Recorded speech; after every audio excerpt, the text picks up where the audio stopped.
చచ్చిపోతామని చెప్పిన వెధవలు. అందుకే వాడి పెళ్ళాం కాలు ఇరిగి మంచంలో పడింది, నా ఫోన్ లాక్కొని చెరువులో పడేసింది, గాలి కుక్కది. ఇంకపోతే నంగోడని ఉంటాడు, వాడు ముడ్డు గీరుకుంటా వచ్చేసి నారయ్య గారు మొత్తమేనా ఓ బ్యార్నీలో వాళ్ళంతా కూర్చొని మాట్లాడుకుంటున్నారు, ఎవరో బాడుగు ఇవ్వలేరంట, అందరు ఇప్పుకొని సస్తారు, బయటికి ఇప్పుకొని పోవాలని మాట్లాడుకుంటున్నారని చెప్పిన కుక్క నా ఇంటికి వచ్చి టీ తాగుతూ.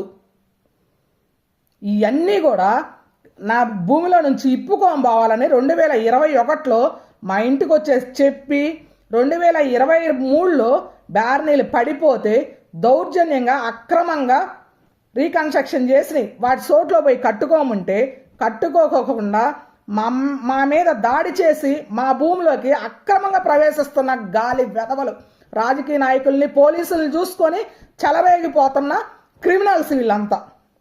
పోలీసులు మినిస్టర్ గారు చెప్పారని చెప్పేసి పోలీసులను ఆపి వీళ్ళ మీద కేసులు లేకుండా చేస్తున్నారు మినిస్టర్ గారు. మేము ఎలా బతకాలి, మా భూమిని మేము వాళ్ళకి దారాదత్తం ఏ విధంగా మీ ఓట్ల కోసం దారాదత్తం చేయాలా మినిస్టర్ గారు? అంటే మీ కాడ పదవులు ఉండొచ్చు, మీ కాడ అధికారాలు ఉండొచ్చు, ఆ అధికారాలని పదవులను పెట్టుకొని మాలాంటి వాళ్ళని రోడ్డుకు లాగుతారా? మేమేం మీకు ఓటే లేదా?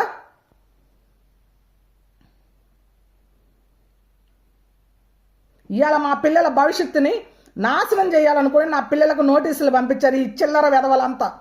కానీ మీరు ఈ చిల్లర వెధవల్ని సమ్మతిస్తూ వాళ్ళకి సహాయం చేస్తూ నా భూములకు దొంగ కరెంటు దొంగ మీటర్లు పెట్టేస్తున్నారు, నా భూమిలోకి రకరకాల సర్టిఫికెట్లు ఇప్పిస్తున్నారు మినిస్టర్ గారు.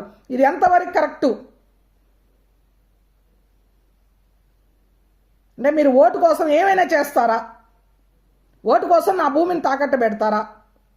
మేం బతకాల్సిన పని లేదా?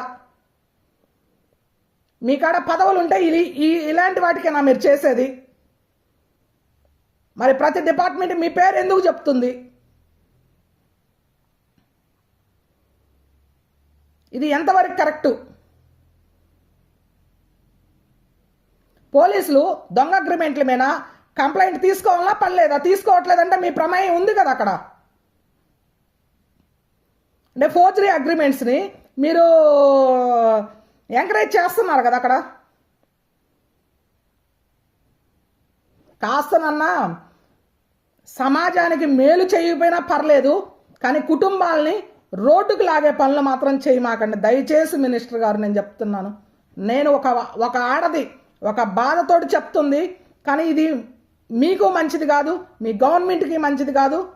ఓటేసినందుకు సిగ్గుమాలితనంగా సిగ్గుతోటి తలదించుకుంటున్నాం మేము.